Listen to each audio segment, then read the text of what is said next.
Takudo is a lonely, terminally ill patient with no friends, and his family only cares about the life insurance payout they'll get, so no one ever comes to visit him in his hospital room. His only comfort is the world of Eternal Nations, a civilization-building RPG which he plays all the time because he has nothing better to do.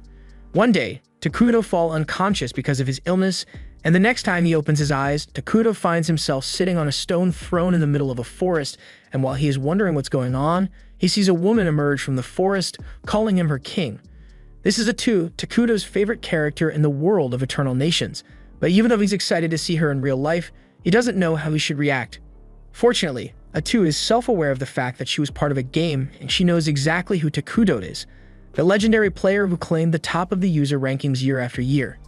She remembers every single playthrough she and Takudo have gone through, so she knows him better than anyone, and they are both happy that they finally get to meet in person. Takudo asks Atu if she was the one who summoned him here, but in truth, Atu has no idea what's going on here either. She simply found herself in the middle of this forest all of a sudden, but she's pretty sure that this isn't the afterlife. If she has to guess, she thinks this world is similar to Eternal Nations, but they can't be sure of that yet. Either way, Atu thinks this is a great opportunity, so she asks Takudo if he would like to start over with her and build a kingdom just like old times. Takudo likes the sound of that, so he agrees to work together, and Atu goes through the whole opening sequence, although it's a little embarrassing now that they are actually standing next to each other in person. The first order of business is figuring out where they are, so Takudo uses magic to summon a scout. But now that he is actually seeing the scout up close, he is disgusted by how ugly it looks. There's nothing he can do about that. Their Minara is a civilization that rules over darkness and evil, so his early game strategy is to avoid garnering too much attention so they won't get into any conflict, at least until they are strong enough to defend themselves. That's where this bug comes in, so Takudo orders it to go take a look around the area and notify him of anything important.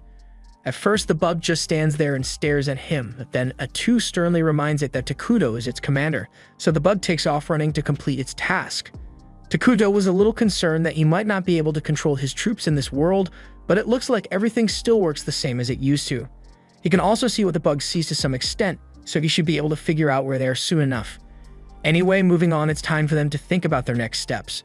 Takudo started off with 200 mana points, and he had to use 100 mana points to summon the scout, so he only has 100 left.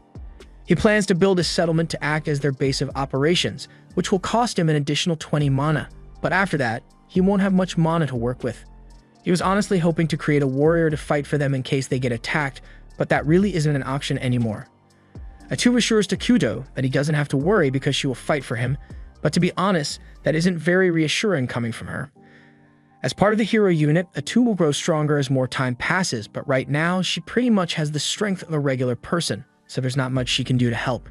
The bug is still zooming through the forest, and thanks to its scouting, Takudo now has an understanding of what this area looks like. But he's a little surprised because even though this entire area is a forest, he hasn't seen any animals or monsters yet.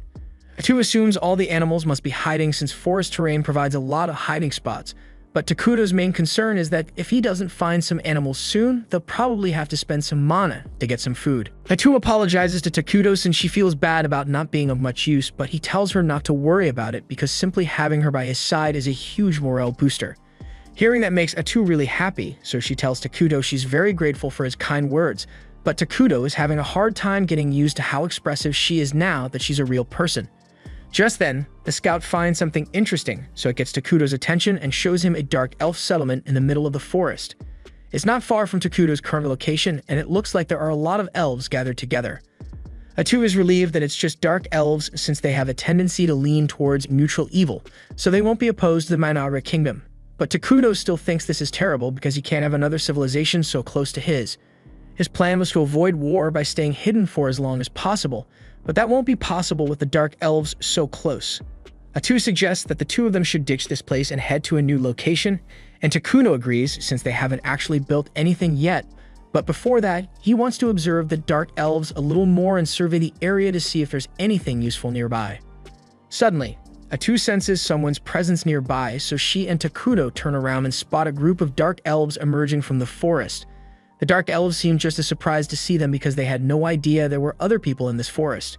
The Dark Elves only came here because they were driven out of their homeland, and with nowhere else to go, they were forced to head into this accursed forest. The journey has taken a toll on the Dark Elf children, and at this rate, they aren't going to last much longer. A small group of dark elves was sent out to go looking for a food source, and the group leader is certain that there must be something edible around here since there's so much vegetation. But Emil is very nervous. She has heard rumors of a dangerous forest at the edge of Idaragia where an ancient evil was sealed away, and she is worried that they might get attacked. The leader assures her that those rumors are nothing more than superstition, because if there really was an ancient evil lurking in this forest, then the trees here wouldn't be able to grow so well. Although he can't deny that the forest is really creeping him out for some reason. As soon as Gio lays his eyes on the Takuto, his heart sinks because what he sees before him is a manifestation of pure evil and malicious intent. He wants to run away, but he is worried that any hasty actions might put him and his people in danger, so he slowly approaches Takuto's throne and kneels before him to show his respect. He introduces himself as the head warrior of the Mazaram Dark Elf clan, and he apologizes for entering the forest without Takuto's permission. Atu has no idea why the elves are acting so respectfully, but she just goes with it and demands to know why the elves would trespass on Takuto's land. Jia begins explaining how his people used to live in the Central Plains and were a peaceful tribe, but Atu ain't listening to all that, so she tells Jia to keep his story short. Jia apologizes and quickly explains that the elf tribe was persecuted and driven away from their land, forcing them to flee into this forest.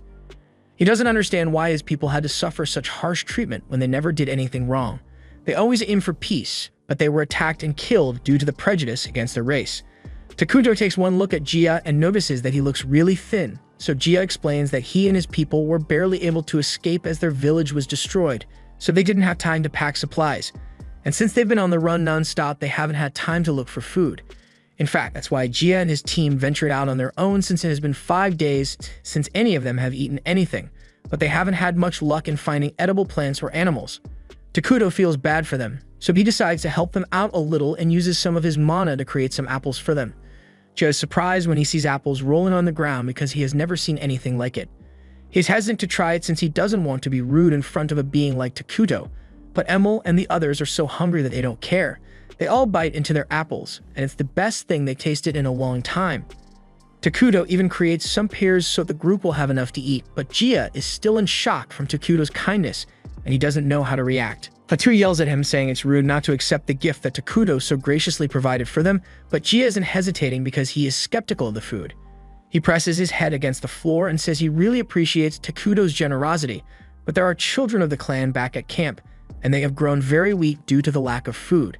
They'll die soon if they don't get something to eat, so Jia asks for permission to take this food back to his clan so he can feed the children. Takuto feels bad for the children who are suffering, so he decides to go the extra mile for them and creates a ton of different food for Jia to take back with him. Although, Atu doesn't approve since something like this will cost a lot of mana. The Dark Elves are all in disbelief at the sight of so much food, and they are even more shocked when Takuto tells them they can have it all. For years, the Dark Elves have been oppressed and forced to live in the shadows, so no one has ever lent them a helping hand like this before. The Dark Elves express their deepest gratitude towards Takuto and carry the food back to the camp. At the camp, the Dark Elves are all on the verge of giving up, but a few of them remain hopeful that Jia and the others will return with some food. Just then, everyone in the village smells something delicious, so they all turn around and to their delight, they see Jia and the others carrying bags of food on their backs. They are all relieved that they don't have to go hungry anymore, and everyone is praising Jia for finding so much food. But when they ask him where he got it, he just says he got lucky, leaving out the details of his encounter with Takuto. Later that night, Jia is staring at the fire while deep in thought when all of a sudden he is approached by the clan leader Molter. He tells Jia that he did a great job today and that the fruit he found were amazing. But he notices that Jia doesn't seem all that happy about it, so he asks him what's wrong. After a brief silence, Jia explains that he encountered a legendary being deep in the forest and he doesn't know how to feel about it.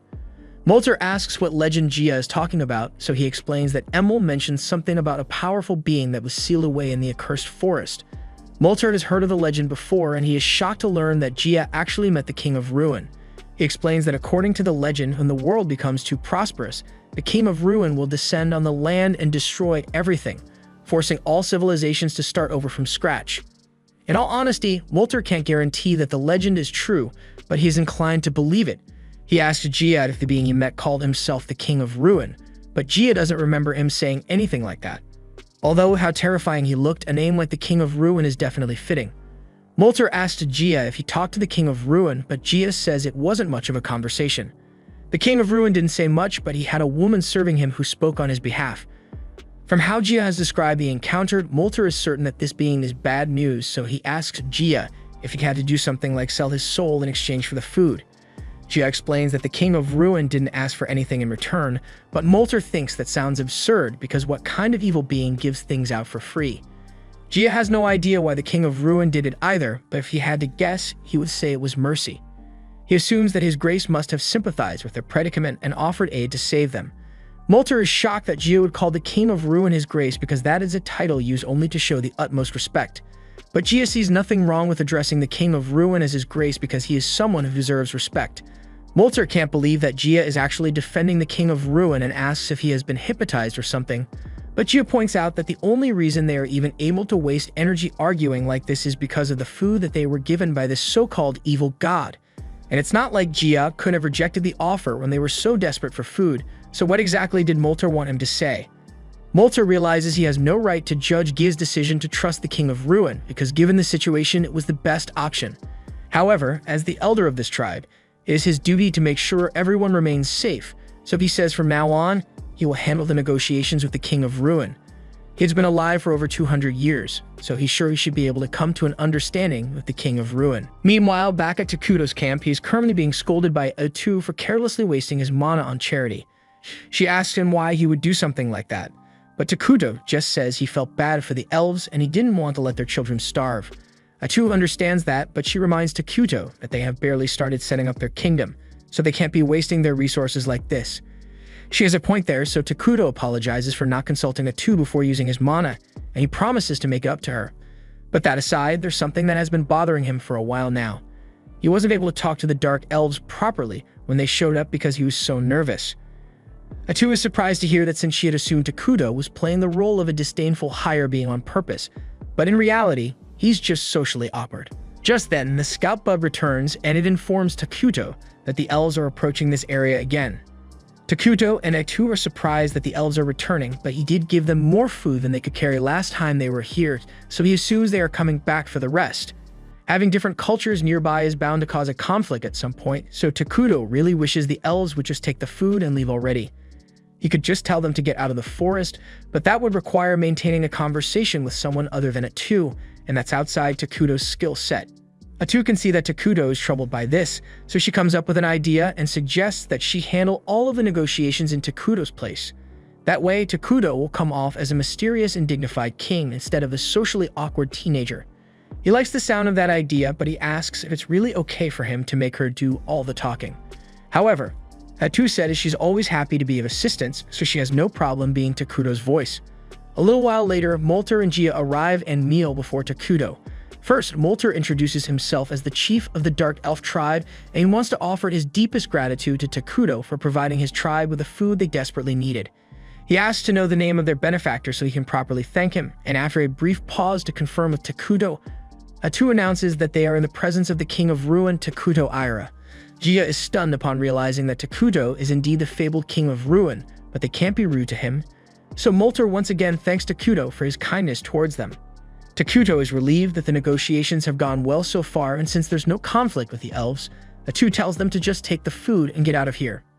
Both Jia and Molter are stunned when they hear this because they were totally expecting to have to pay some high price for receiving aid from the King of Ruin, so they ask Atu if it's really alright for them to leave without offering anything in return.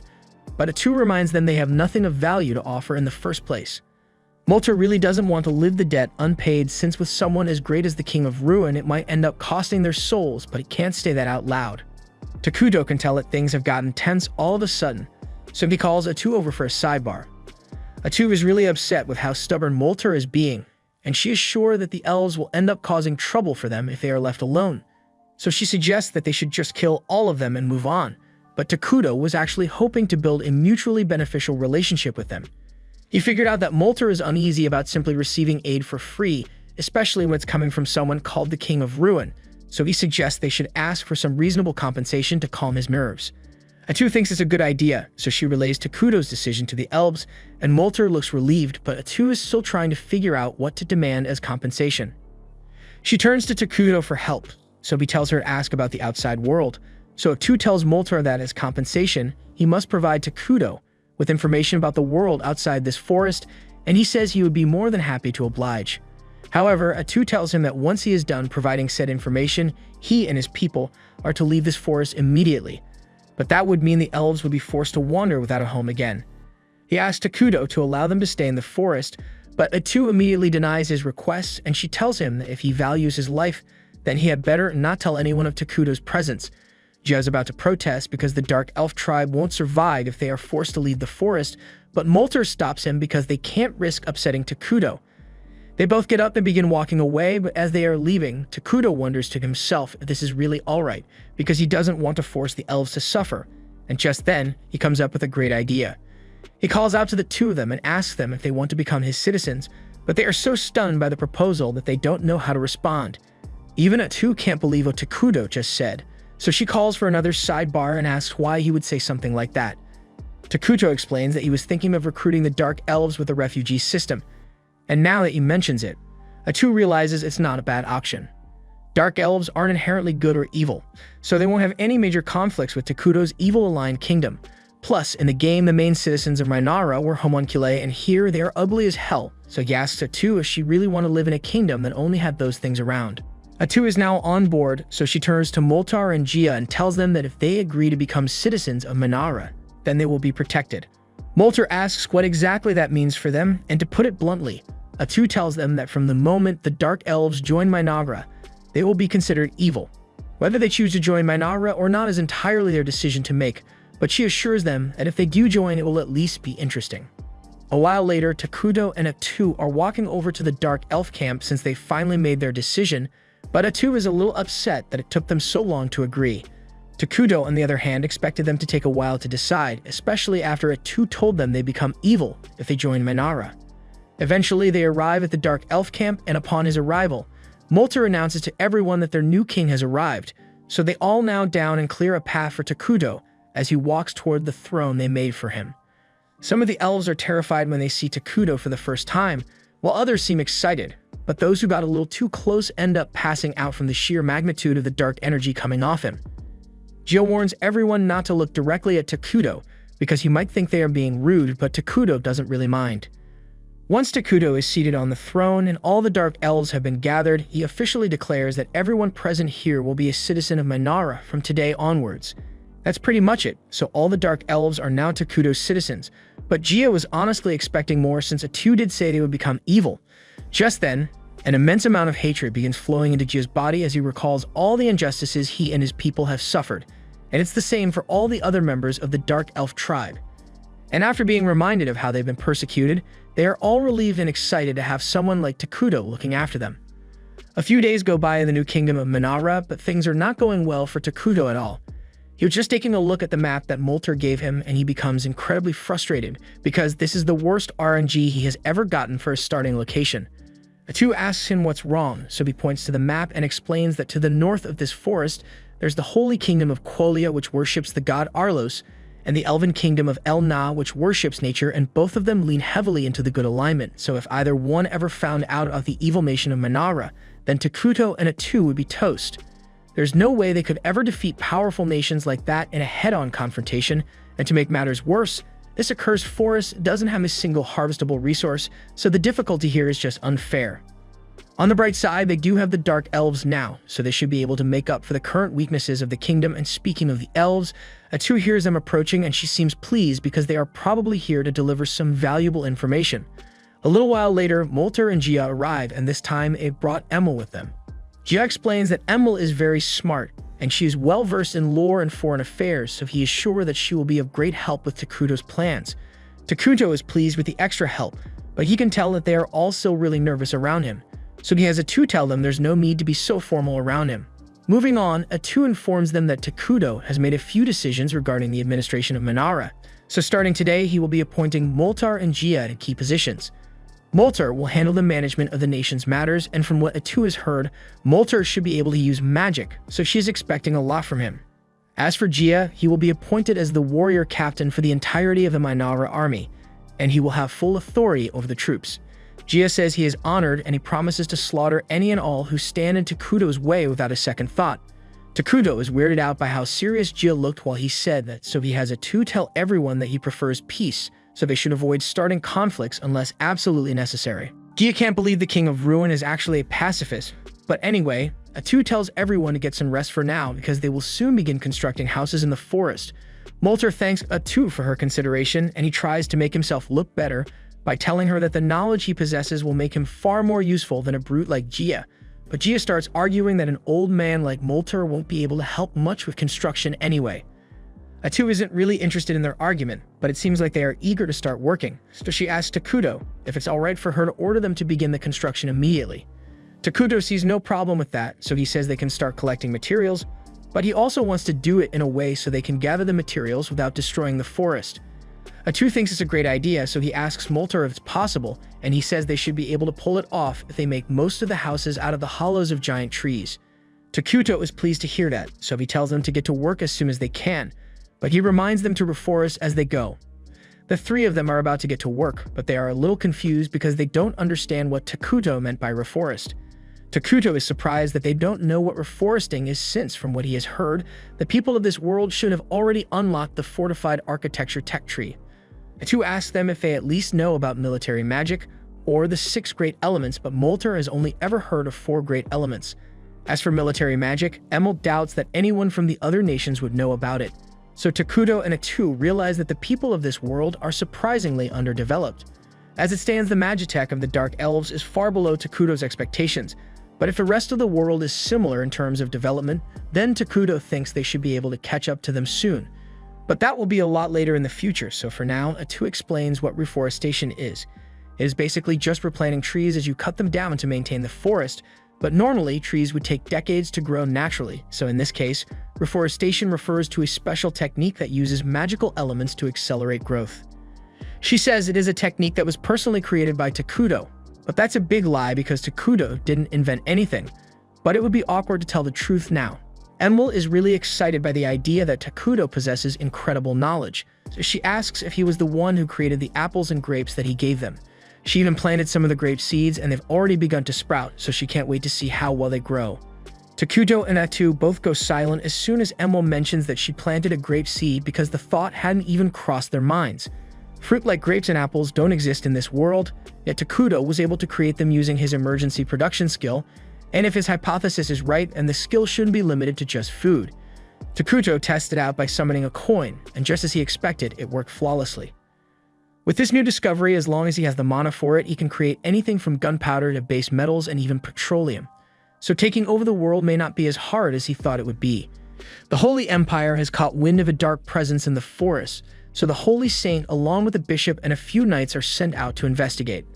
The knights have all heard stories about the saint possessing special powers, but from what they've seen so far, she just looks like an ordinary girl. However, when they encounter a group of goblins, she demonstrates why she is so well respected within the church. Under the god Halos, evil creatures like goblins are seen as a scourge to be eliminated, so with one wave of her staff, she burns them all to ash in a blaze of holy flames. All the knights are stunned by what they just witnessed, so the cardinal explains that Solina's ability is part of the reason the empire has been able to maintain its peace with the elves and push back all the evil in Idorragia, which is why she is revered as one of the 7 great saints of the continent. Solina asks the cardinal if he has gotten any updates on the omen she sensed in the accursed lands, but the cardinal tells her that he can't simply send paladins to investigate that region. In their nation, showing any interest in the south is ludicrous, so there's no way the central church would permit the use of paladins to investigate without a good reason. Solina tells the cardinal that if he isn't willing to send any paladins, then she will go investigate it on her own, but the cardinal tells her she can't do that either because as a saint, anything she does will affect the church's reputation. He can see that Solina isn't willing to back down on this, so he tells her that he will send some of his personal troops to investigate, but as he is leaving, he curses Solina under his breath for being so difficult. Meanwhile, in Minara, all the Dark Elves have been working hard on the construction efforts, and they finally completed the throne room. Takuto is very happy since he doesn't have to sleep out in the open anymore, and his nation is one step closer to world domination. Just then, Takuto's administrators show up because they have a domestic affairs meeting scheduled for today, and they've got good news for Takuto because they finished designing the new set of clothes he asked for. This makes Takuto even happier because he was getting sick of wearing his pajamas constantly. Atu and the others are glad that Takuto likes the new clothes so much, but they've got pressing matters to attend to, so it's time for them to begin their meeting. However, Takuto seems a little distracted admiring his new fit, so Atu suggests they should just start the meeting without him. First off, Molter asks Atu what buildings they should start constructing since aside from the throne room, they haven't actually made much yet. They've already done preparatory work like leveling the ground and pruning the nearby branches, so Atu tells them they should start with a food production facility since keeping all their people fed is a top priority. Molter asks why they would need to worry about food when Takuto can produce it with his power, but Atu tells him they can't continue relying on Takuto to make food for them, because what would they do if he wasn't around? Molter admits that she's right, so Atu says they need to get to work right away and pulls out this thing. Molter is horrified by what he's looking at, so he asks Atu what it is, and she tells him it's a flesh tree. That doesn't sound good, but the explanation is even worse because it's a special kind of tree that grows mysterious meat which tastes like human flesh.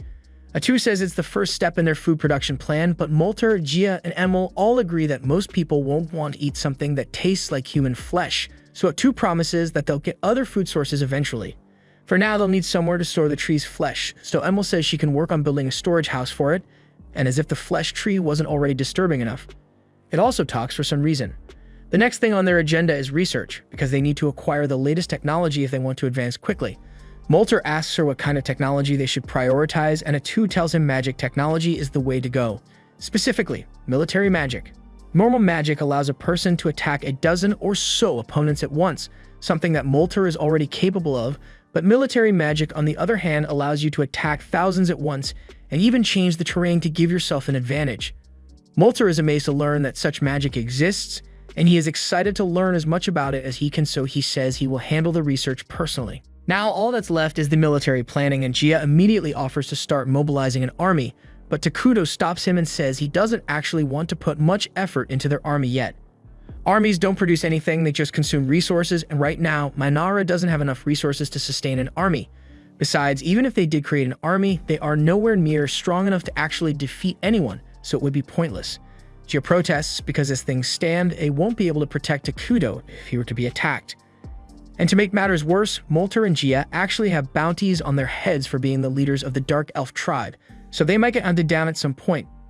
With things as they are, Takuto agrees that neglecting defense would be a bad idea, but he still doesn't want to spend all that money on making an army, so he says he will make a hero instead.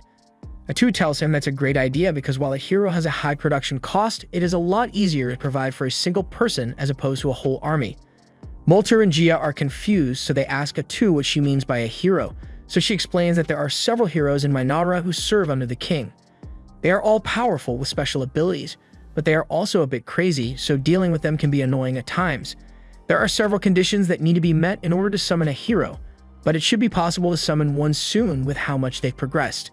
And as an added bonus, summoning a hero won't draw too much attention to them, so Minara can continue to remain hidden. That pretty much settles all the concerns for domestic affairs for now. The happiness of the people of Minara is very important to Takuto, because the happier they are, the more mana he is able to generate.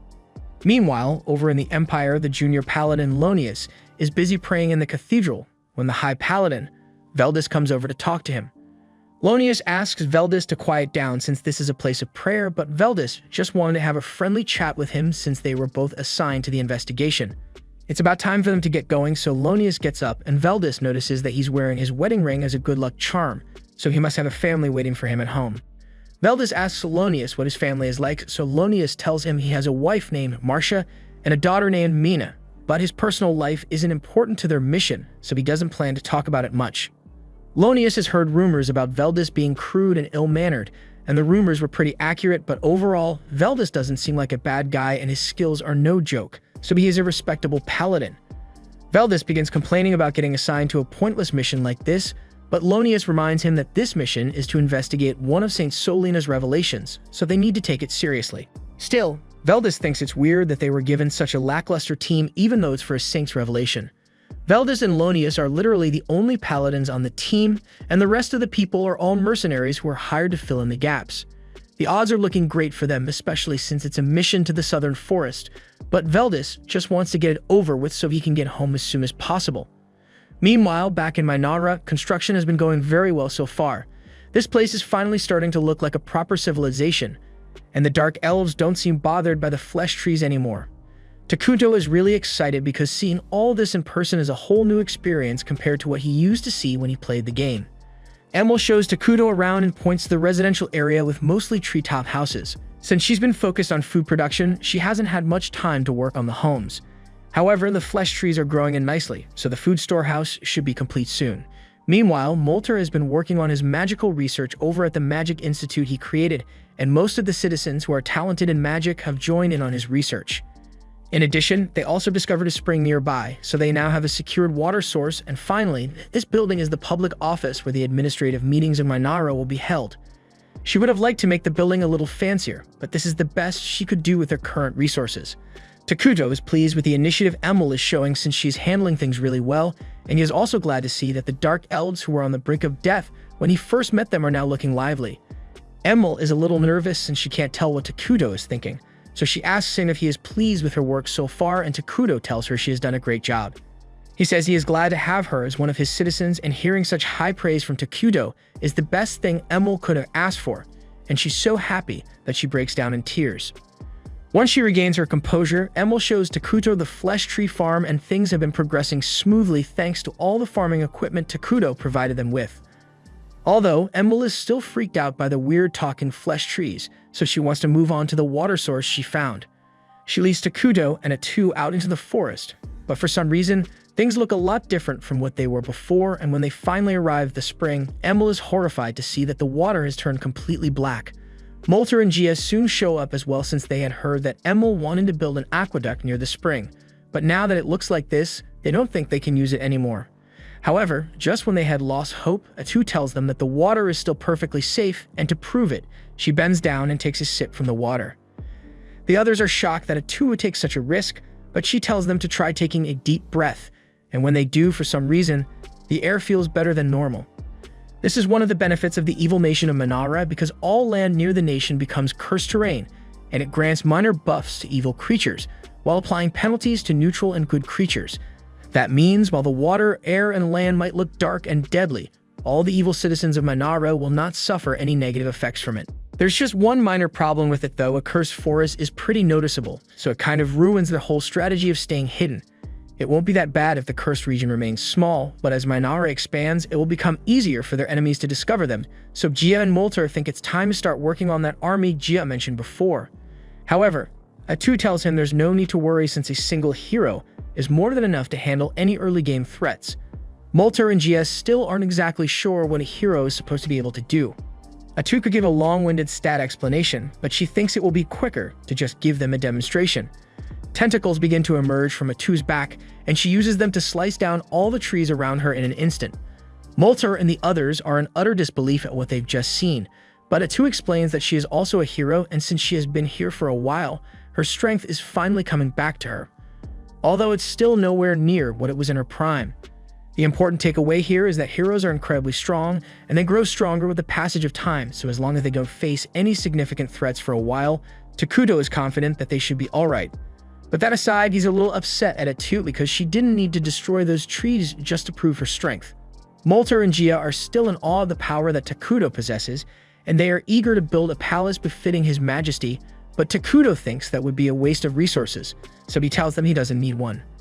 Molter, Gia, and Emil insist that it is absolutely necessary for Takuto to have a castle because they would feel too guilty as his citizens if he didn't, and since they are making such a big deal about it, Atu tells Takuto that he should probably just have one made to satisfy their wishes. Takuto admits that a palace would be cool, and he was hoping to make a floating castle someday anyway, so he might as well get started on it since things are going so smoothly. But unbeknownst to him, the paladins are slowly making their way towards the Dark Continent, and there's bound to be a confrontation when they discover Minara. Along the way, Veldas tells Lonius that he did a great job hiring this many mercenaries, and Lonius says it wasn't easy to pull off, especially since most of the mercenaries in the area are currently stationed up in the north. For some reason, a group of barbarians suddenly appeared in the northern province, and they'd begun raiding nearby villages, so the Saint and her army were sent to deal with them. However, the situation up there is still really bad, so one of the mercenaries says they are glad they aren't the ones who have to fight the barbarians. Another mercenary says it might actually be worth it since he heard that the pay up there is really good. But there are also rumors of a witch being seen up there, and none of them want to deal with that. Veldas tells them there's no point in talking about it now since whether the witch in the north is real or not, there's no way they'll run into her since they are heading for the southern accursed lands. The group soon arrives at a nearby town to spend the night, and while they are all having dinner, Lonius begins asking the mercenary Bargo for more details regarding the witch he talked about earlier. Bargo says it's just a rumor he heard saying that a witch was responsible for all the chaos in the north, but Lonius thinks that's preposterous since there's no way a single person could have done all that, especially when the saint was dispatched to deal with the matter. Bargo agrees that it sounds far-fetched and he personally doesn't believe it is true, but better safe than sorry since facing a real witch would be incredibly dangerous. Speaking of danger, Bargo thinks it's strange that the kingdom dispatched 2 holy knights on such short notice, especially when their destination is the accursed lands, so he asks Veldis to tell him what exactly they are going there to deal with, because if it's something similar to a witch, then Bargo is backing out right here. Veldis didn't really get any details about what they would encounter in the forest, but he assures Bargo that it can't be that bad. If he had to guess, he would say it has something to do with the dark elves that flood into the forest recently, so the kingdom probably wants them to make sure the elves aren't causing any trouble. He's wrong that Lonius and Bargo fully believe him since dark elves are seen as dangerous assassins and curse users to the people of the kingdom. Lonius is concerned that if the dark elves are left alone, they might eventually grow strong enough to attack the kingdom, so he wants to commit some light genocide, but Veldis cuts him off and says this mission is just to investigate, so the second things get dangerous or violent, they are going to retreat. Bargo is glad to hear that Veldis is so sensible since he really doesn't want to be part of a mass killing. Lonius doesn't understand why Veldis would turn down an opportunity to wipe out an evil race. Veldis simply says, "Ma'am, you've got a wife and kids and you really want to go into a genocidal battle for no reason." Even if Lonius doesn't care about making it home alive, the rest of the mercenaries here have families they would like to see again. So unless absolutely necessary, Veldis isn't going to put their lives in danger. Lonius still doesn't agree with the idea of letting the elves live, but he also wants to see his family again, so he decides to follow Veldis' instructions after all. Meanwhile, over in Minara, Takuto has summoned all his citizens to one place because there's something he wants them to witness. They're all really confused since he's just standing there next to a pile of the meat tree fruit, but then Takuto raises his hand and begins pouring mana into the fruit. Everyone eagerly watches to see what will happen, but to their surprise, right before their eyes, the pile of fruit transforms into a scout bug. Everyone is amazed by what they've just seen because Takuto basically created new life with the wave of a hand, and A2 announces that this is just a fraction of what Takuto can really do, so they should all continue devoting themselves to him. Afterwards, Takuto heads back to his throne room, and he is relieved that the people didn't ask him too many questions about the scout bug creation, because he honestly doesn't understand how it works. He and A2 just follow the procedure from the game to make it happen. But when you're looking at it in person, it's hard to believe that simply pumping mana into a pile of fruit would be enough to create life. Anyway, now that they have confirmed that they can safely create soldiers, A2 says they can move on to the next phase of the plan, creating a hero. It's going to take a while since Takuto is going to need to stockpile his mana to complete the ritual, but once it's done, they'll be practically unstoppable. A2 is still really excited about it, so she asks Takuto which hero he plans to summon first, and Takuto says he's going to go with Isla, the queen of insects, since she has the most early game benefits. Isla is able to boost the power of all the insect-type soldiers nearby, so with her around, all the scout bugs will become extremely effective fighters. Additionally, Isla can produce larva soldiers to help in combat as well as construction, so she'd be perfect for increasing the development of Minara. A2 praises Takuto for coming up with such a solid strategy, but aside from Isla's unique capabilities, she's also the only hero who doesn't have a problematic personality. As for the other heroes, one is obsessed with conquering the world, while the other wants to watch it all burn to the ground, and Takuto really didn't want to have to deal with that right now. With that said, those two are still really powerful, so he is going to have to summon them eventually. He just hopes that the heroes don't cause any problems when he summons them because he would like to live a peaceful life in this world. Meanwhile, back with the Holy Knights and mercenaries, they have just run into an angry hill giant and dealing with it won't be easy, so Lonius tells all the mercenaries to get ready for battle. However, before any fighting could begin, Veldis tells everyone to stand down and let him handle it on his own. Lonius tries to object, but Veldis tells him it will be quicker if he handles it on his own, and they don't have much time to waste here to begin with. Veldis walks up to the giant and begins saying a prayer, so Lonius explains to the mercenaries that Veldis is using the secret technique of Quolio, which allows one to use prayers to imbue their attacks with divine power. The giant attempts to strike Veldis with its club, but Veldis is easily able to slice the club in half. The power that divine arts will grant varies from knight to knight, but for high-ranking holy knights like Veldis, his power is equal to that of a lesser dragon, so the giant doesn't stand a chance. After Veldis has slain the giant, Lonius begins praising him for his immense power and says that with Veldis and their team, they can definitely handle anything they encounter in the dark forest. However, Veldis doesn't look pleased and tells him that they can't be sure of anything yet. Back in Mainara, Takuto is busy munching down on a burger, but Atu is a little concerned because he has been eating nothing but junk food ever since he got here. She doesn't plan to stop him, tells him he should be eating healthier, but Takuto spent his last life in the hospital eating nothing but nutritional slop till he died, so now he just wants to eat some tasty food. Just then, he remembers that he has something important he wanted to discuss, so he asks Atu if she can summon Jia and Molter for a meeting after this. Atu agrees to do so, but she's curious as to what this meeting is about, so Takuto explains that thanks to the additional scout bug he got, he can now see more of the forest, so he wants to ask Jia and Molter for advice on how they should handle it. Atu asks Takuto if he is referring to the village outside the forest, and he confirms it. His main worry is that because the village is so close, they are bound to find out about the existence of Mainara sooner or later. Fortunately, it doesn't look like the village is part of the Holy Kingdom of Qualia, so they are likely neutral, and that means it will be possible to negotiate with them.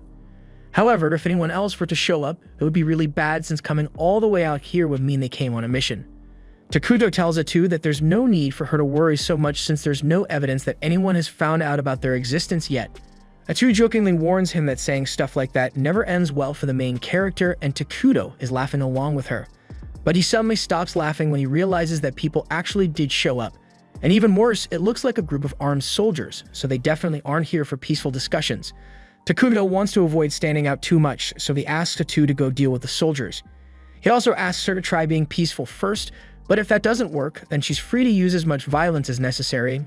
Meanwhile, outside the forest, the Holy Expedition is getting ready to enter the forest, but before they could walk in, Veldis notices something off behind the tree line, so he tells everyone to stand back. A few moments later, Atu emerges from the forest wearing a cloak, and both Veldis and Lonius are surprised to see someone living in there. Veldis asks her to identify herself, so Atu lies and says she is a humble dark elf who is living in these woods alongside her people. Lonius still has dark elf genocide on his mind, so he is about to provoke her, but Veldis stops him and changes the topic. He tells Atu that he and his party are just here to investigate the forest, so he asks her if she would be willing to let them in. Atu politely declines their request, saying that the Dark Elves would rather not have their new home invaded for no reason. Lonius feels offended that a lowly Dark Elf would dare to decline a request from holy men of God, but before he can say anything more, Veldis tells him to shut his damn mouth before he causes trouble. Veldis is already suspicious, but he tries to convince Atu to let them in by telling her about the divine revelation they got from the saint about a great calamity in this forest. Lonius starts freaking out because divine revelations are national secrets, yet Veldis just revealed it to a random woman. Veldis once again tells him to shut up, but informing others of a divine revelation without permission is against the Holy Order's rules, so Lonius says he's going to tattle on him once they get back to Qualia. Veldis tells Lonius he is free to do as he pleases, and then he turns back to Atu to ask her if she's willing to let them in now. However, Atu still refuses, and she tells Veldis that there's no need for them to search the forest, because there's nothing dangerous or evil in there. That is a straight-up lie, but Veldis decides it's not worth arguing over it here, so he tells everyone that they are going home. Veldis isn't an idiot. He knows Atu is shady AF, but he also knows that when a single cloaked person confidently comes out to confront an entire army, you're probably better off not messing with them. The safest option here is to return and regroup before making any moves, but Lonius is too impulsive to understand that this is a tactical retreat, so he accuses Veldis of abandoning the mission and says he is stripping him of all authority. He then commands the mercenaries to follow him because they are going into the forest to investigate, and unfortunately, Lonius was the one who hired them, so they have to listen to his orders.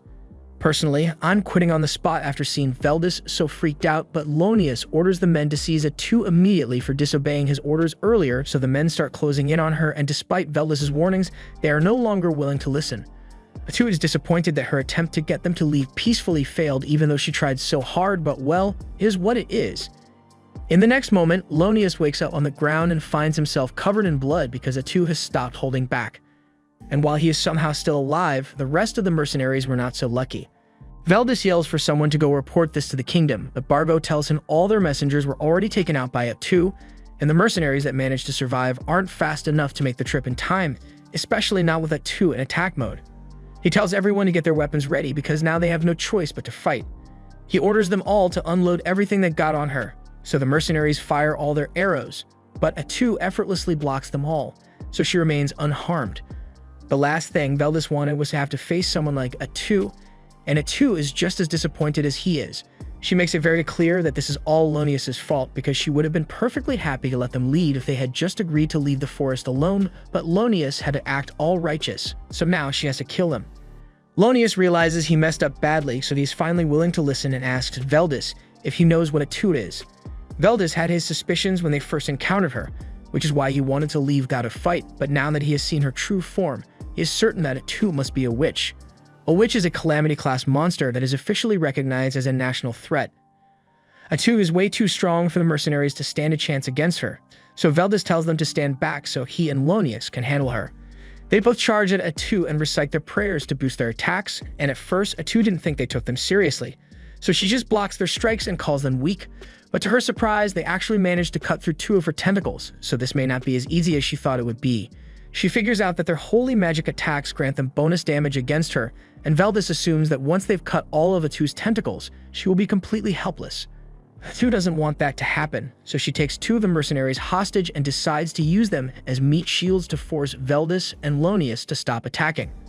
However, Veldis tells Lonius that if they don't stop Atu here, then it is entirely possible that she may target Qualia in the future, so for the good of their nation, sacrifices need to be made. Lonius doesn't like it, but he agrees with Veldis, so the 2 of them continue their charge and cut through the hostages, along with Atu's last 2 tentacles. Atu is surprised that they were willing to kill their allies so easily, and for a second, she looks like she might actually be in trouble, but this was all just a game to her. A second later, several tentacles emerge from the ground, and Veldis is impaled several times. With his final breath, he tells Lonius to run away, and shortly after, Atu finishes him off with a tentacle to the head. Lonius can't believe what just happened because he was sure they had cut off all of Atu's tentacles, but while that may be true, Atu doesn't recall ever saying she couldn't just grow more. In fact, she could summon as many as she wanted this entire time, so she has just been toying with them from the beginning. After what they just witnessed, all the mercenaries have lost the will to fight, and Atu doesn't look like she's in the mood to spare any of their lives, so Lonius tells them all to run away as fast as they can, hoping that if they all scatter in different directions, then at least one of them will be able to make it back to the kingdom and tell them what happened here. All the mercenaries immediately drop their weapons to start running away, and Atu doesn't really feel like chasing them down, so she just lets them go. Although she wishes they had just done that from the start since it would have saved her a lot of trouble. Lonius decided to stay behind to keep Atu busy, so he swings his holy sword at her. But to his utter shock and dismay, she blocks it with the same holy sword technique. He doesn't understand how an evil creature like her could possibly have access to holy techniques, and normally it wouldn't be possible. But when Atu killed Veldis over there, she absorbed all his experience and sword techniques, so now she is just as skilled as he was. She starts attacking Lonius with Veldis' techniques, and she can't help but praise Veldis because he was truly a man worthy of being called elite, but unfortunately, he ended up dying because Lonius couldn't keep his damn mouth shut. She then taunts Lonius by asking him if he even considered whether he'd make it back home to his wife and daughter, but Lonius never mentioned that here, and that's when it dawns on him that Atu didn't just take Veldis' skills, she also took all his memories too. And if Atu is truly capable of doing something like that, then that means she will only continue to grow stronger the more she kills. She asks Lonius if he wants to know the final thoughts that went through Veldis' head before she killed him, and like the kind man he was, Veldis was thinking about the survival of his men right up until the moment he died, but the same can't be said for Lonius. He tries to defend himself and says the rest of the mercenaries have already fled to report what happened, so the mission wasn't a total failure. But Atu simply tells him that all those mercenaries are dead. She said she didn't want to personally go after them, but that doesn't mean she's just going to let them leave, and she also never said she was alone either. She had already instructed the Dark Elves to make sure no one would leave this alive, so the second the mercenaries fled, they were hunted down and killed. Lonius falls into despair at the realization that he is the last one left, so he takes a desperate swing at Atu's head, and she is loving every bit of his suffering. It doesn't take long before Atu has subdued Lonius, but before killing him, she decides to rub salt in his wounds by telling him exactly how things would have gone if he had listened to Veldis. They would have all returned home safely. Lonius would have gotten to see his wife and daughter again, and they would have spent the rest of their lives blissfully unaware of the existence of any calamities in the forest. However, Lonius chose to do something different, so now she's going to kill him, then she will kill his family too, just because. Atu could read his mind to find out exactly what his family looks like and where they live, and she says she's totally petty enough to do it. In fact, she might as well kill all the people in the villages that Lonius passed through on his way here as well, and as they are all suffering the most agonizing deaths possible, she will make sure to let them know that this was all caused by Paladin Lonius. Lonius screams out and begs Atu not to do it, but she is starting to get bored with tormenting him, so she eventually stops taunting him and just ends his life to shut him up. Once Lonius is dead, Gio approaches Atu to inform her that he and his men have successfully killed all the mercenaries who ran away, so no one will be reporting any of today's events. Atu thanks him for his good work and asks him to take care of disposing of the bodies as well, but before she leaves, Gia says there's something he wants to ask her. He wants to know if she really plans on following through with her plan to kill Lonius's family and everyone he has ever spoken to, but she says she was just saying all that stuff to scare Lonius, so she doesn't actually plan on committing genocide. Besides, that would be a lot of work, and she doesn't like getting into fights unless she has to. That aside, she can't afford to waste much time chatting here because she has something she needs to talk to Takuto about immediately. Before the fight began, Atu heard Valdez call her a witch even though she's classed as a hero, and he also mentioned something about a witch up in the north, but Takuto has never heard of a witch class in the game before, so Atu believes this world must be different from the one they are used to. Takuto already had a feeling that might be the case, so while most of the game's features still work the same, it would be best if they assume the underlying mechanisms are entirely different. Fortunately, the difference doesn't seem to be entirely negative since Atu's ability to absorb skills from the people she kills was improved. Now she can obtain a portion of that person's memories as well, and thanks to that, they were able to gather a lot of information regarding Quelia's current situation from the investigation squad that was sent here. Thankfully, the city of Quelia seems preoccupied with the northern disturbance, so they won't be able to turn their full attention to Minagra anytime soon. Although the fact that the investigation squad was wiped out is sure to draw suspicion, so Quelia is bound to take some sort of action to find out what happened. Takuto is aware of that, but Quelia still doesn't know anything about Minagra yet, so as long as the people in charge aren't complete idiots, they aren't going to attack right away. Right now, Takuto is much more concerned about that northern disturbance and the witch that is causing it. Atu tried divvying up as much information on witches as possible from Valdez's memories, but he didn't know much about them to begin with. However, his memories were very clear about one thing. The witch in the north was able to cause military-scale damage to the Qualian army on her own, and her name is Arikino. Meanwhile, up in the Northern Territory, Arikino has just destroyed another village and she is getting ready to move on to the next one. So she brings all the villagers she killed back to life as her undead servants. Takuto has no idea what Arikino's abilities are, but the fact that she is capable of such destruction despite only recently showing up leads him to believe that she might have come here from another world, just like him and Atu. If that's true, then things are going to get a lot more complicated, so Atu asks him what they should do. Judging by the destruction that Arikino caused, she is most likely evil-aligned, so it's possible that they might be able to get along with her.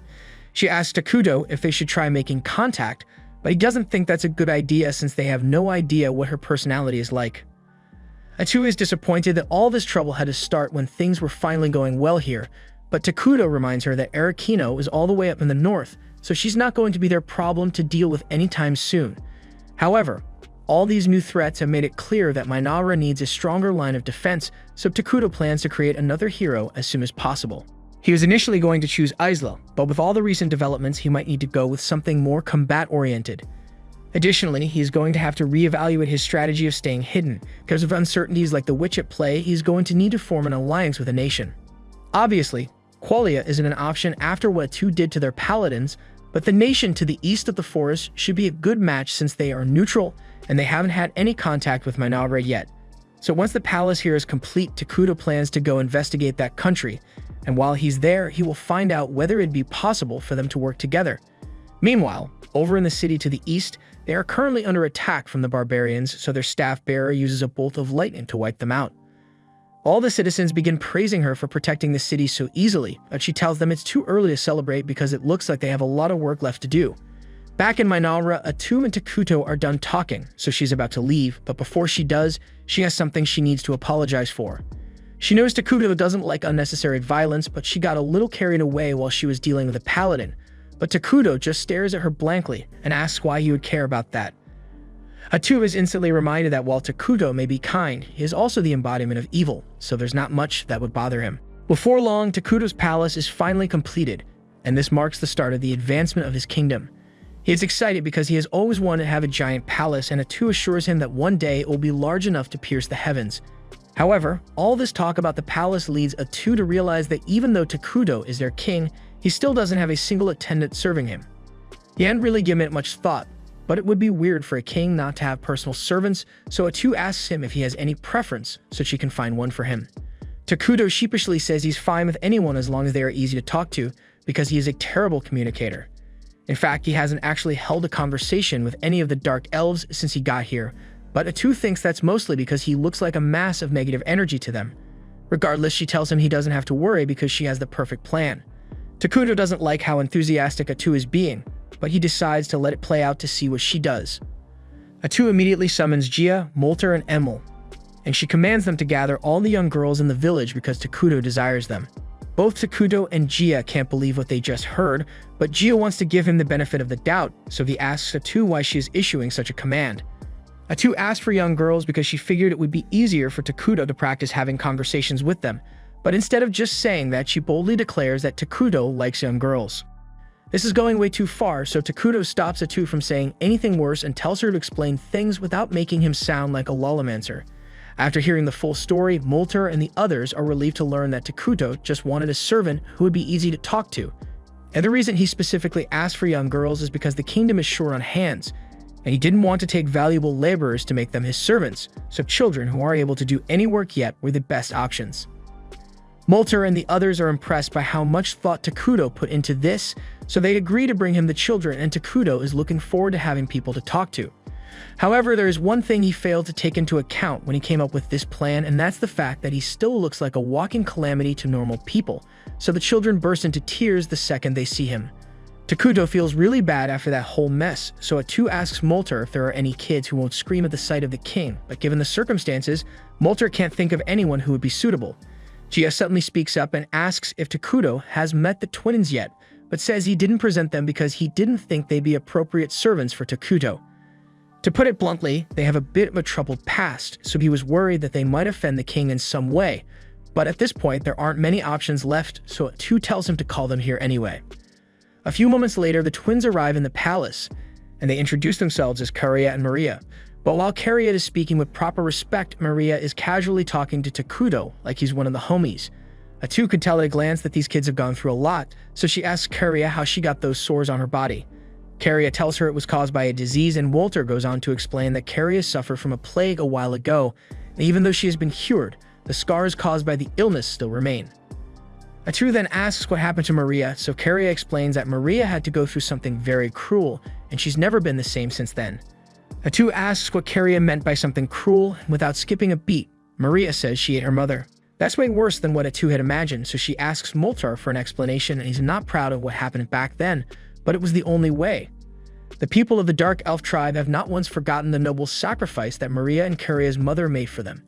After hearing that, Takuto recalls that the elves had to travel for a long time through treacherous terrain when they were driven out of their home, and in tough situations like that, starvation becomes a major concern.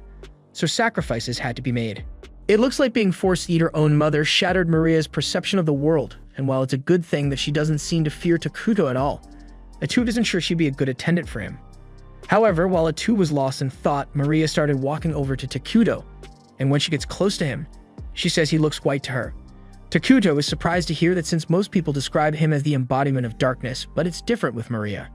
He asks her if she'd be willing to become his attendant to take care of him, and Maria says she'll do her best, so Takuto officially appoints her as his servant and a candidate for the leadership of Minara.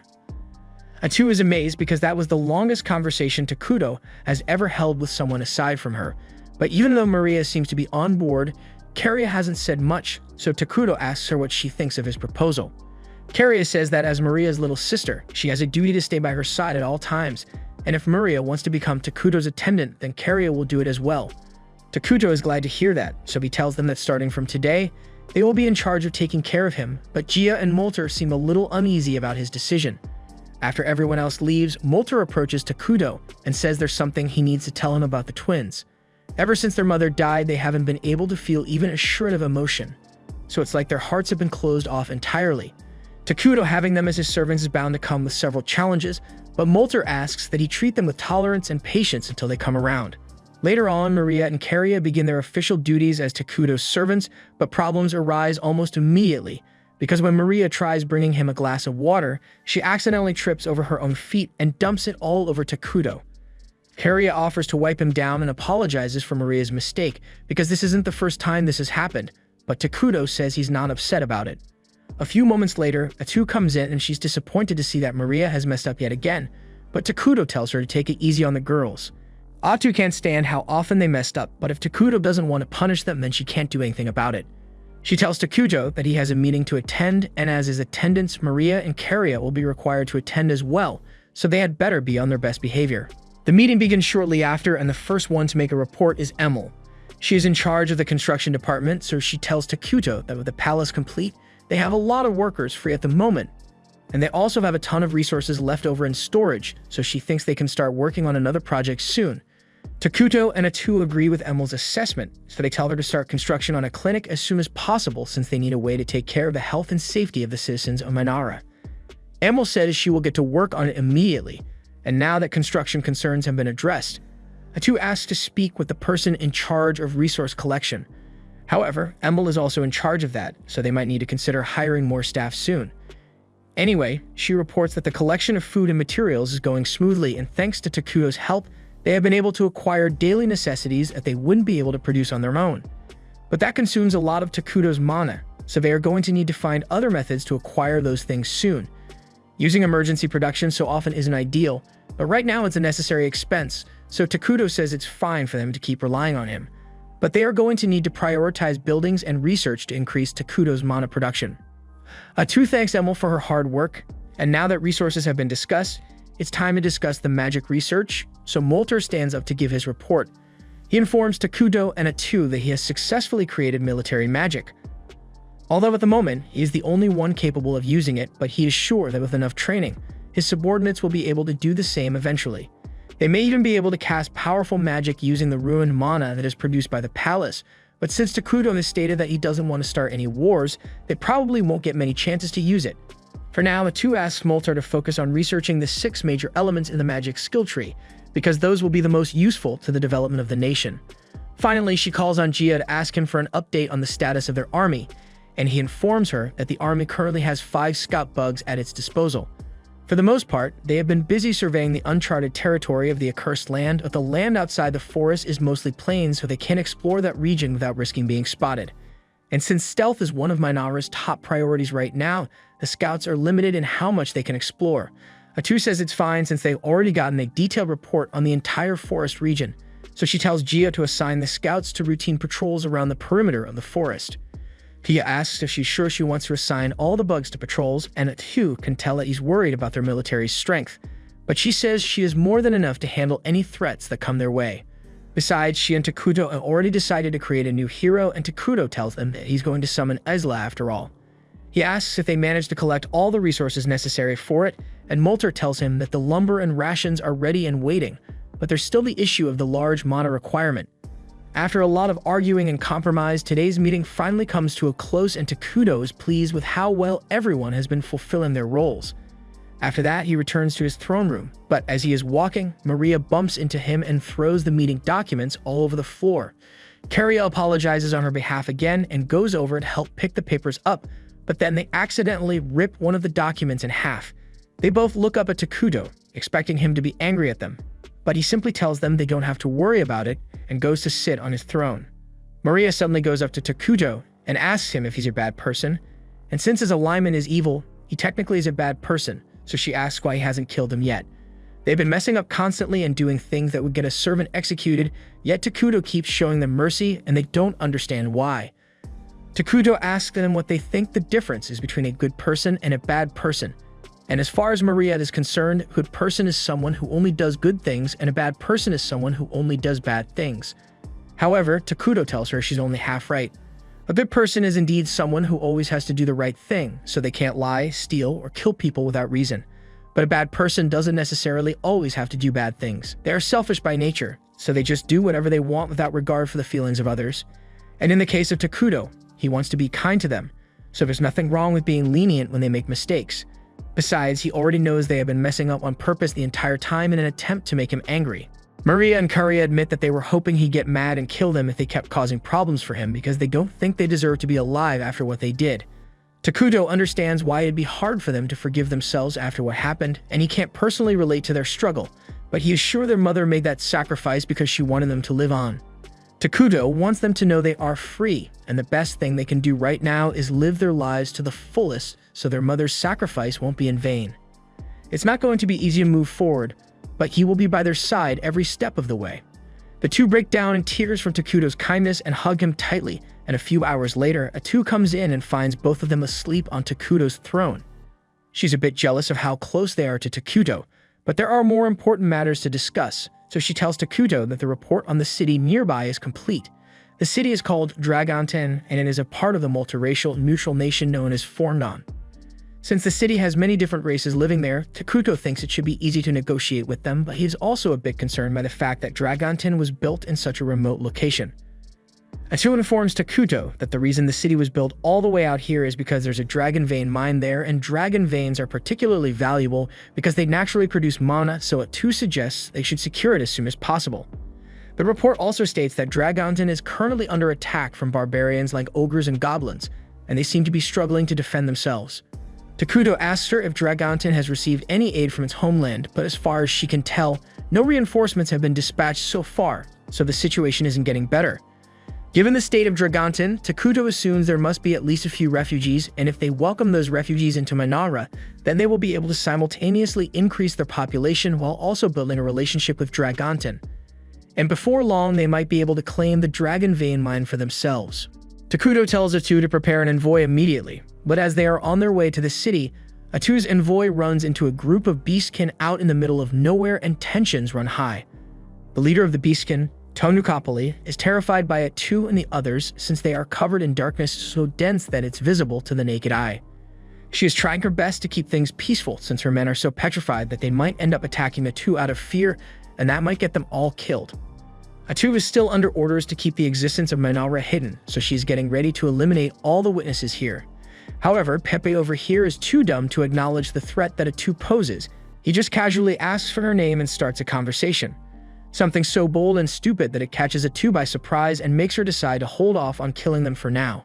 Eventually, the two groups manage to come to an understanding, and Atu finds out that Tonukapali's group is actually an envoy from Dragonten. This is a stroke of luck since it will save her the trouble of having to go there herself, so she invites Tonukapali and her men to come meet the king of Manara. Tonukapali is a little nervous since a king who is capable of commanding someone as powerful as Atu is bound to be terrifying. And when she finally does meet Takuto, it's even worse than she could have imagined because all she can see is an endless abyss of darkness, so she's really starting to regret the decision she made earlier.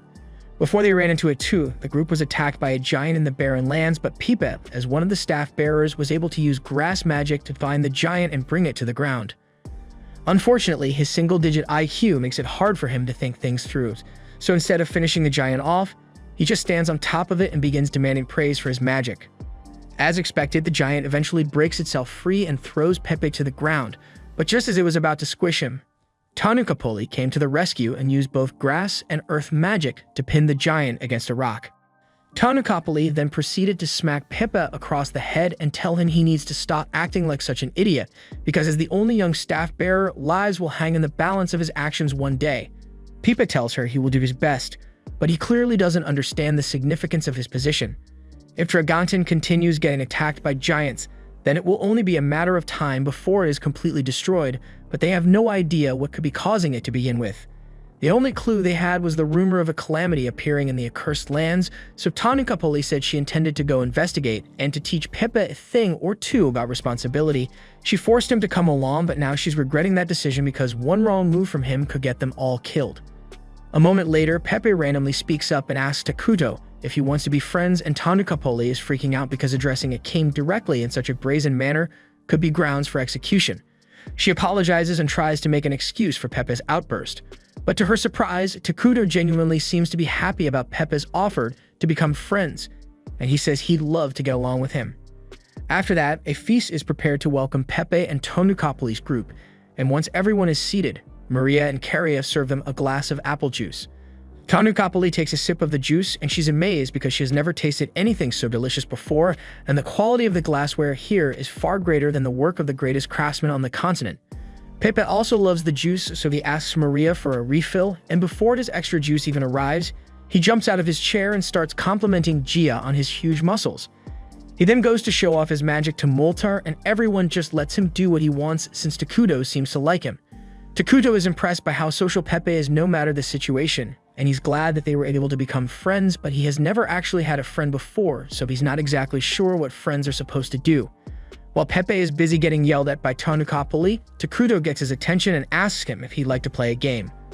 The room goes silent for a moment since no one was expecting him to say that, and Takuto is starting to feel awkward, but then Pepe cheerfully agrees to play with him, so the two take a seat together. The first game they play is one that Pepe came up with, so the two of them each take a blade of grass, and they pull them against each other to see whose grass breaks first. Tanukapoli is worried that Takuto might feel insulted by such a simple game, but he's actually having a lot of fun.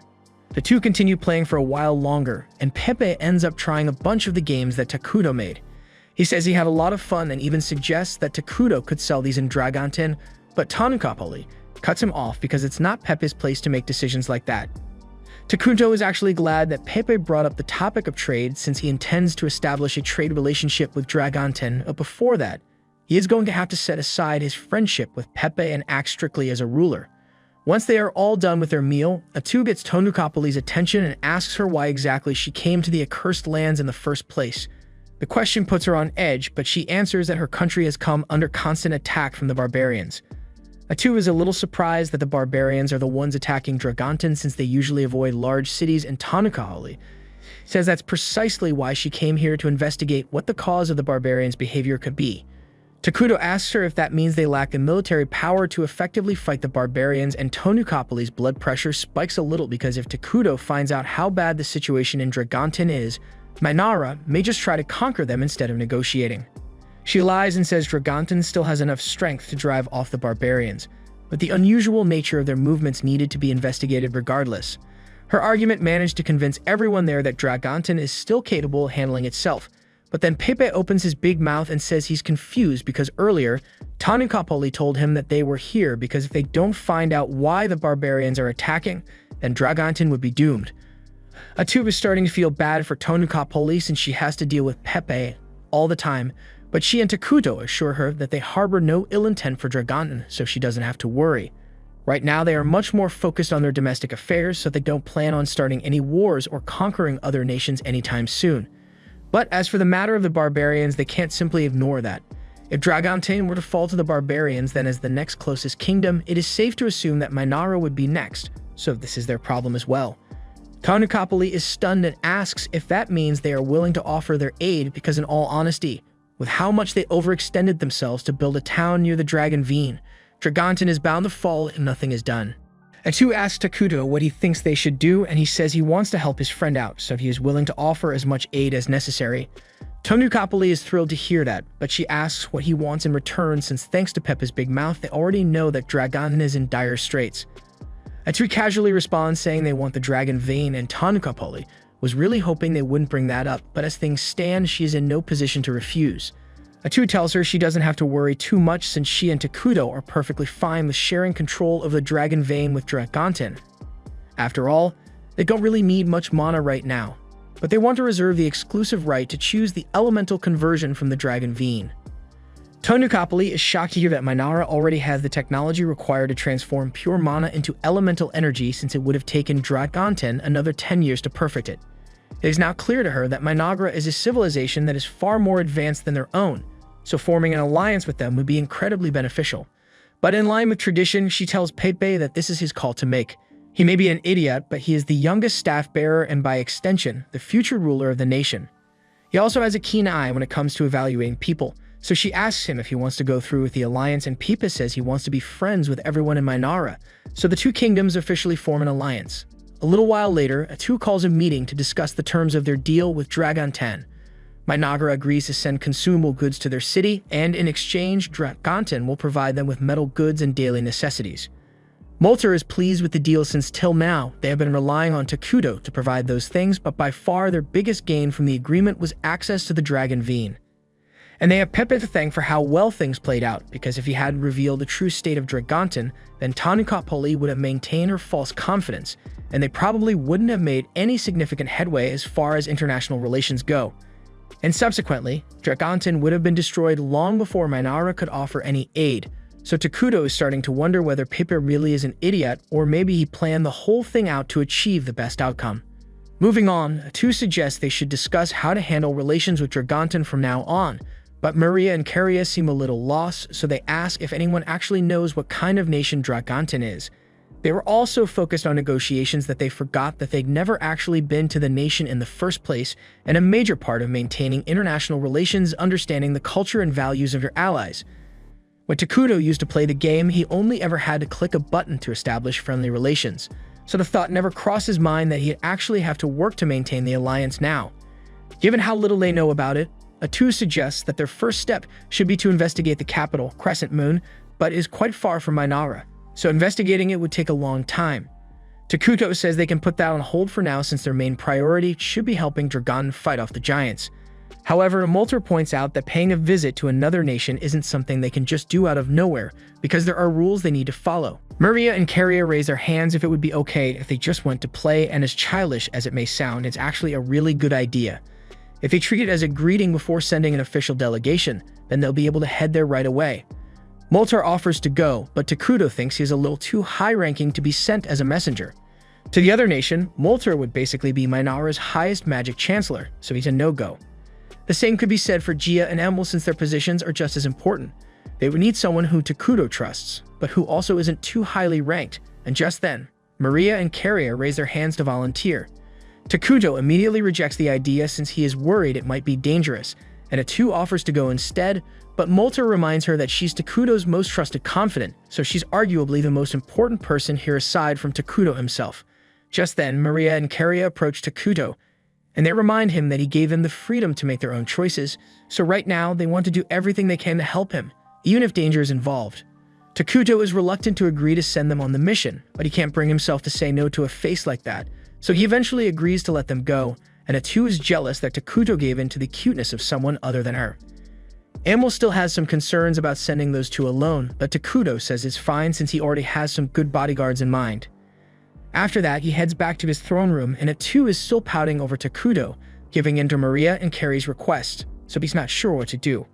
He turns to Maria for help, and she tells him he should just tell Atu exactly how he feels, so he's going to give it a shot.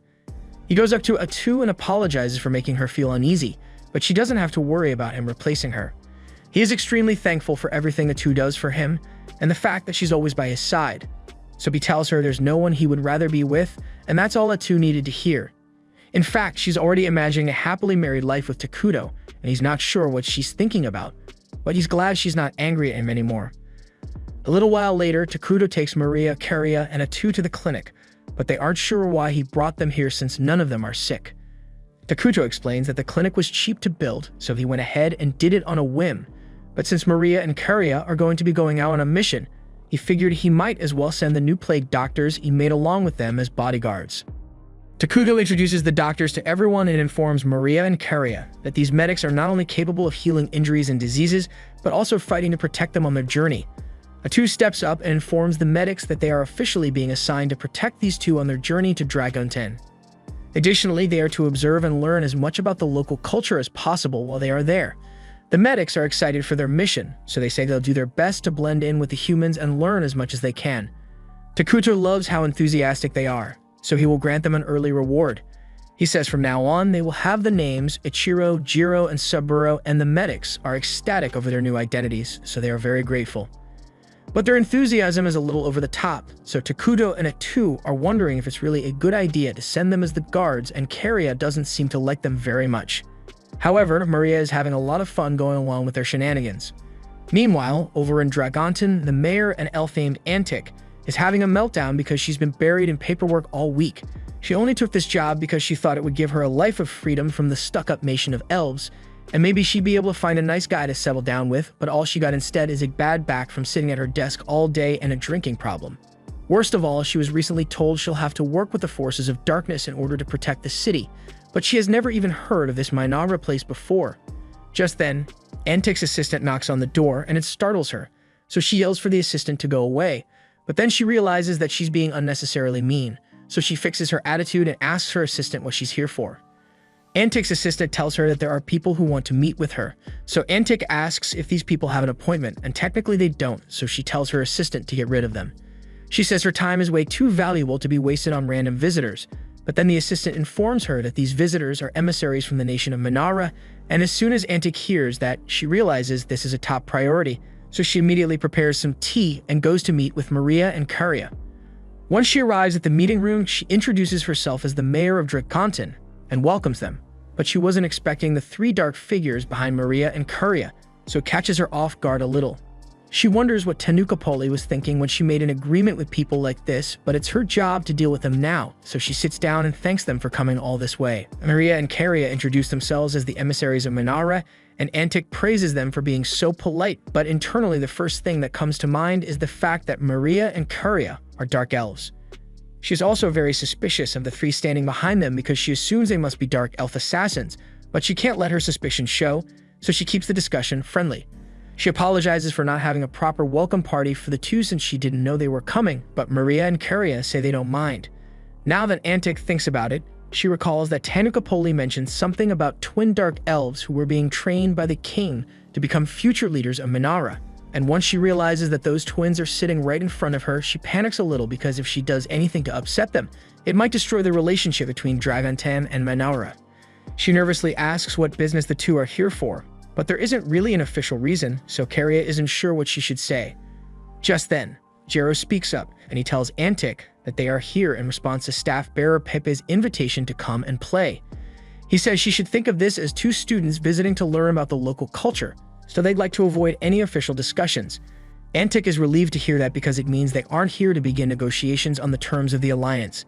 It will save her a lot of trouble if Maria and Curia are truly only here as tourists, but she's still going to have to be careful not to offend them since she doesn't want an international incident on her hands.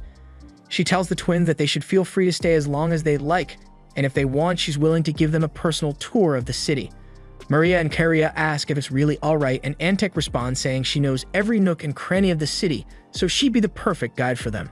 She really wants to make a good impression on the twins for the sake of improving Dragonton's relationship with Minara, and it also gives her an excuse to ditch her paperwork, so there's no way she'd pass up the opportunity.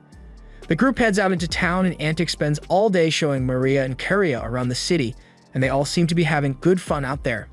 Meanwhile, back in Minara, Takuto has been buried in his own mountain of paperwork, but he made sure to keep an eye on how things are going with Maria and Curia. And he's glad to see that they are enjoying themselves. Later that evening, Antic says goodbye to Maria and Curia, and once they return to their room, they decide to begin their review of today's events. Curia asks Maria what she thinks of the city so far, and Maria says the people in town seemed anxious. The sentiment was something along the lines of there's no food, the enemy is going to attack soon, and no one is coming to help. The medics are surprised that Maria was able to gather so much information since they didn't see her talking to any of the people, but Maria is just really good when it comes to understanding what other people feel like, so her judgment is always accurate. The medics are impressed because they had no idea Maria had such power, but that doesn't explain why she asked them to buy this for her. Jiro hands Maria a small bag, and she pulls out a plant, explaining that this is a piece of popple grass. Popple grass is an extremely potent narcotic, so practically every nation has banned it entirely, but Jiro managed to find a shady guy selling some in a back alley. Granted, he didn't know what it was at the time, so he tells Maria that doing drugs is a no-no, so she should throw that away immediately. But what's more concerning is the fact that it was so easy to obtain in the city even though it's supposed to be banned. The group quickly comes to the conclusion that someone must be growing and distributing the popple grass within the city, and that's some dangerous business. Curia thinks it's awful that people would do such a thing when Antic is working so hard to keep the city running. But if things like drug trade are going on in the city, then Samuro says they are going to have to be even more careful about protecting the young ladies since there's no telling what else might happen in the city. The next day, the medics take Maria and Curia to see the dragon Veen, and they are amazed to see so many pretty crystals everywhere. But just then, a man named Vesta gets their attention, and he mentions how popple grass grows really well in this area. Curia remains polite and says it's nice to meet Vesta, but she says he should cut to the chase and state what business he has with them. Vesta says he heard that they are emissaries of the nation of Minara, and that in the near future, this land will be jointly governed by Dragonton and Minara, so he wants to propose a business deal. He asks Maria and Curia if they'd like to partner with him to grow popple grass, and Curia wants to see where this will go, so she asks Vesta what benefits Minara will receive if they decide to work with him. Vesta tells them that popple grass fetches a high price in the market, so naturally Minara would receive a portion of those profits, but he is also prepared to provide other offerings. Curia asks him what kind of offerings he's referring to, but it's far too illegal for him to talk about out here, so he asks Maria and Curia to meet him at a secluded location so they can discuss this further. He hands Carria a map with the location of the meeting point, and she hesitates for a moment, but she does eventually take it from him. So Vesta says he's always happy to work with people who are evil aligned because they always understand him. The current mayor of this city is always trying to push stupid policies like don't sell drugs or don't traffic people, but he's sure that when the king of Minara takes over, he will be much more open to the way Vesta does business. A few days later, Maria and Carria are meeting with Antic again, and they'll be leaving town soon, so she says it's been great getting to know the twins. They thank Antic for being such a gracious host these past few days, and they ask if there's anything they can do for her in return. Antic says she'd appreciate it if they put in a good word for her the next time they talk to King Takuto, and Maria and Carria say they'd be happy to oblige. Just then, the room door opens and Vesta walks in with two goons at his side. Antic gets up in a rage and yells that Vesta has no right to be here without her permission, but Vesta had already made it clear that he doesn't care about rules, so he just let himself in. He says he's here to hear the response from Maria and Carria, since they never met him to discuss the details of the deal he proposed. Maria asks him if he's talking about the deal where he offered to sell popple grass with them, and Antic is starting to panic because she had no idea that Maria and Carria made a deal with Vesta behind her back, and if Vesta managed to get Minara on his side, then the city is going to be ruined. Maria can tell what Antic is thinking, so she tells her she doesn't need to worry since neither of them would ever actually consider working with a scumbag like Vesta. They assumed he would be smart enough to figure out that the fact they didn't show up to the meeting he set up means they aren't interested. Carria asks Antic if it would be alright for them to deal with Vesta themselves, since even though he's despicable, they'd hate to cause an international incident by acting on their own. Antic says they are more than welcome to step in because Vesta has been a nuisance to the people of this city for a long time, so on Maria and Carria's orders, the medics step up to deal with Vesta. However, with those three standing in front of him, Vesta seems oddly confident because he has this with him. Inside the syringe is the concentrated extract from the popple flower, and one dose would be enough to turn anyone into a mindless drug addict. Maria and Carria can already tell that he came here with the intention of using that on them, so they ask him if he really thought this through. They may be weak children, but if you were to lay hands on them, then you would be making an enemy out of the kingdom of Minara, and King Takuto surely won't take kindly to such provocation.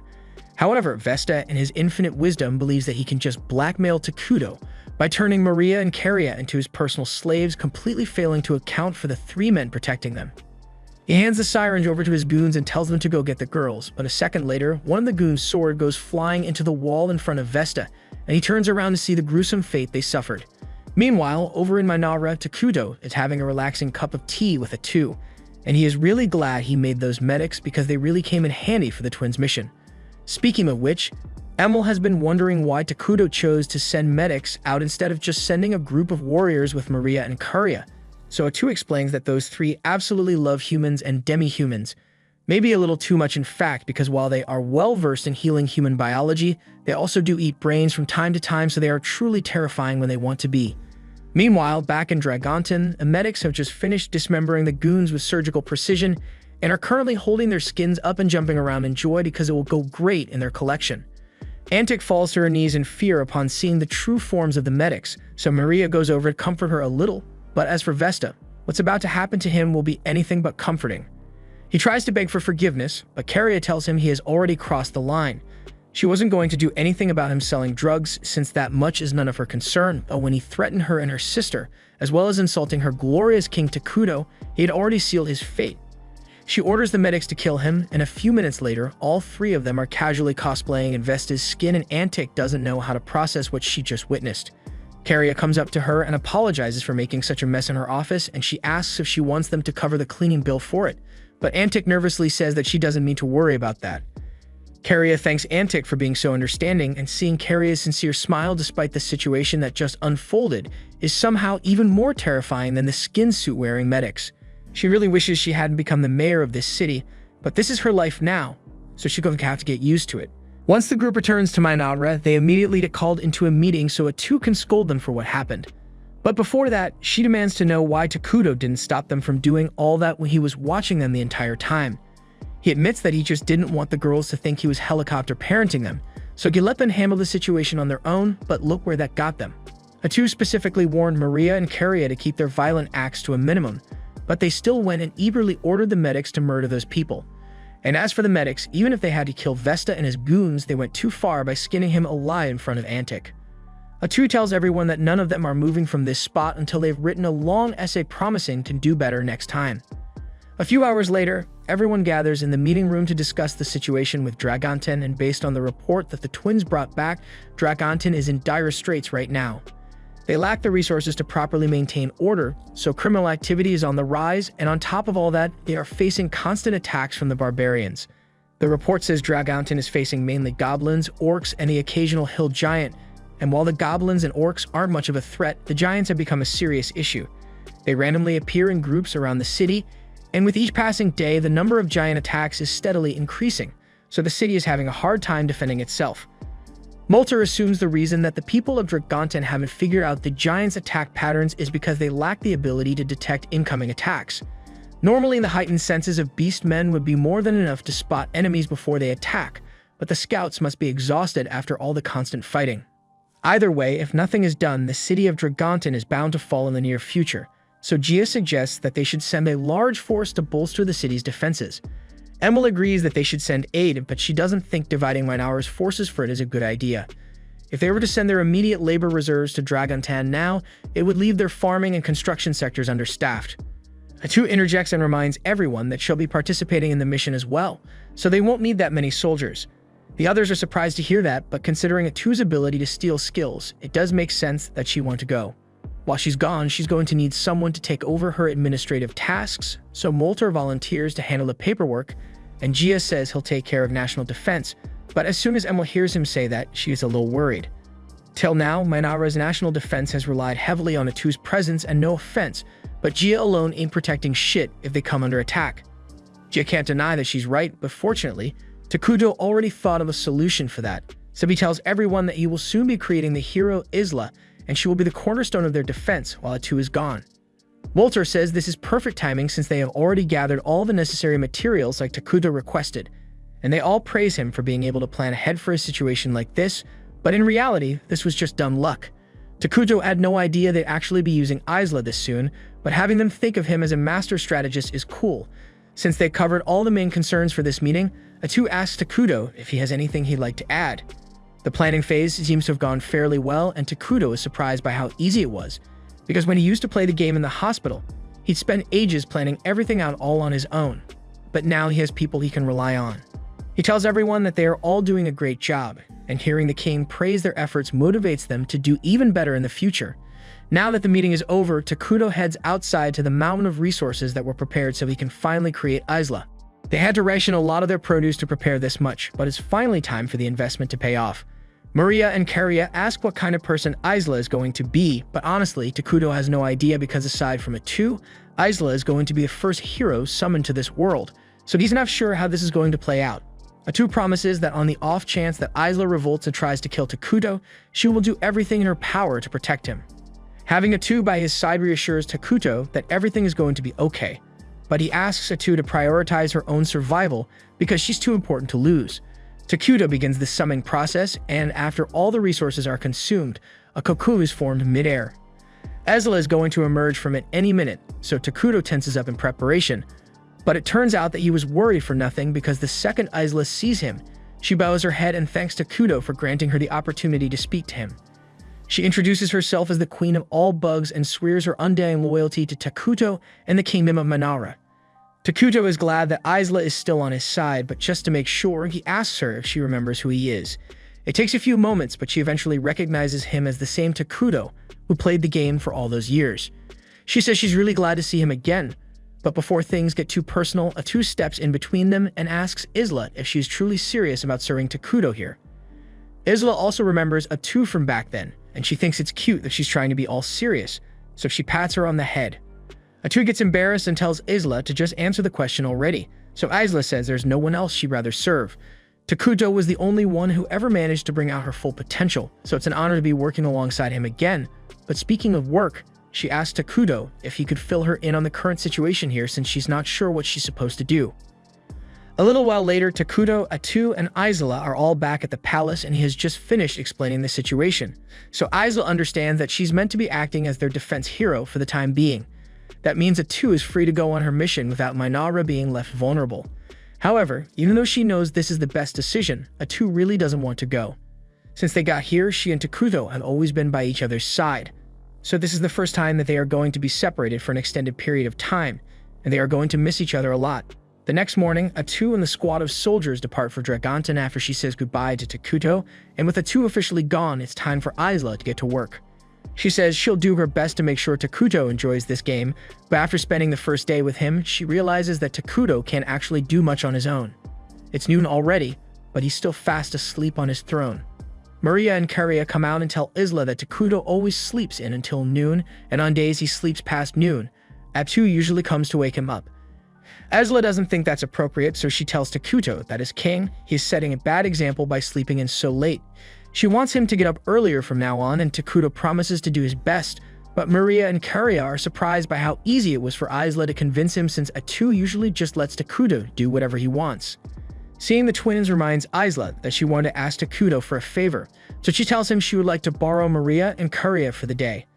Takuto doesn't particularly mind, but he asks why she made the sudden request, so Isla explains that she was hoping to have them show her around the kingdom since she's not familiar with the area yet. Takuto thinks it's a good idea since it will give Isla a chance to properly plan out the kingdom's defenses, so he approves of the tour. While they are on the topic of approving things, Isla tells Takuto that his people will be arriving to get his approval soon, so he needs to make sure he handles it properly.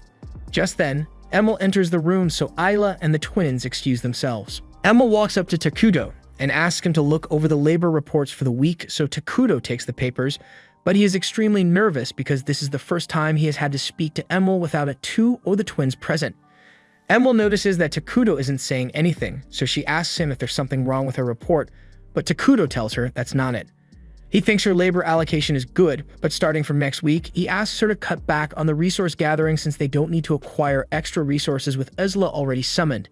Emil thanks him for the feedback and says she'll get on it right away, but Takuto is already exhausted from that one conversation. However, he's still got a lot of meetings left to get through, so it's going to be a really long day for him. Meanwhile, Isla and the twins are out on their walk, and Isla asks them to give her the rundown of all the facilities here in Mainara. They start by showing her the government office where all the paperwork is filed, but just then, they see Emil frantically walking around. Isla can see that she's upset, so she asks her if something is wrong since she looks awfully busy. So Emil explains that Gia has been burning through the training equipment, and it's messing up her monthly budget. Isla pats Emil on the head and tells her that everything is going to be okay. She even offers to scold Gia personally for being so wasteful, and that makes Emil feel a lot better. A little while later, they all head to the training center to wait for Gia, and the second he arrives, he dashes past all the soldiers and shatters their swords to show them how weak they are. This is exactly what Emil was complaining about, so Isla goes up to Gia and asks him if he really thinks breaking equipment like that was necessary to prove his point.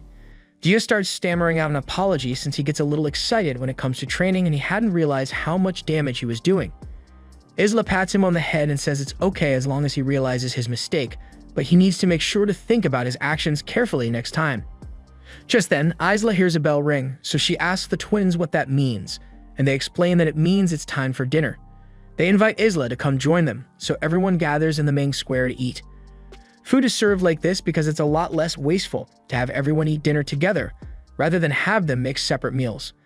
The Dark Elves inform Isla that if she chooses to join them, a lavish dinner has been prepared in her honor. The elves try to convince her to use the fancy plates, since it would be disrespectful of them to allow her to use such basic cutlery. But Isla reminds them all that she is the defense hero, so her job is to defend the kingdom and its people, and for her to fulfill her duty properly, it's important that she shares the same experience as the people. Later that night, Isla is taking a walk through town by herself to come up with defense strategies when she hears some noise coming from Maria and Karia's house. She goes in to take a look and she is surprised to see the two of them huddled up in a corner and crying. She asks them what's wrong, so they tell her that they had a dream and now they can't sleep. Isla asks them if they'd like to talk about it. So they explain that every other night they have a dream about their mother and all the fun times they had with her. But when they wake up, they are reminded that they can never see her again, and it makes them really sad. However, those dreams have been much less frequent since they met Takuto, and this was the first time it happened in a long while, so there's no need for Isla to worry about them. Isla is still a little concerned for the twins, so she suggests staying with them for the night. That way, if they wake up crying again, she'll be there to comfort them, and the twins feel a lot better with Isla by their side. The next morning, Isla goes to meet with Takuto to discuss a few things, and they come to the consensus that building a learning institution would be the best option for their next construction project. After all, they aren't currently at war, so there's no need to add to their defenses anymore. Speaking of wars, Isla asks Takuto how Atu is doing over in Dragonton, so he uses his shared senses to check in on her, and gets a little excited by what he sees because Atu is in a very interesting situation right now. This was the end of episode 9. Subscribe to not miss the next part.